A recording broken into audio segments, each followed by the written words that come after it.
Hello everyone, Marowak Maniacs here, and this is about the upcoming Hurricane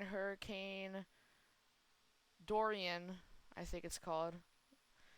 And from this, you can see it's heading directly into Port St. Lucie, and September 2nd, it's going to be Category 4, and then Tuesday, it's going to be a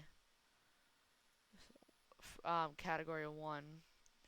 But right now, it is a Category 2 moving northwest at 12 miles per hour. The winds are 105, gust is 125, and the pressure is 28.85. So, for everyone, including myself, who is in this region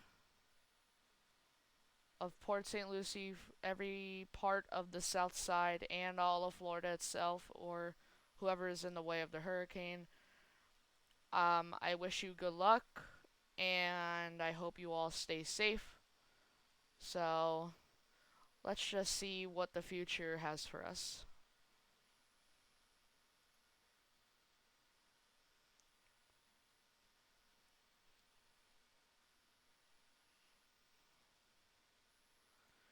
And again, I hope you all stay safe, and I'll see you all later.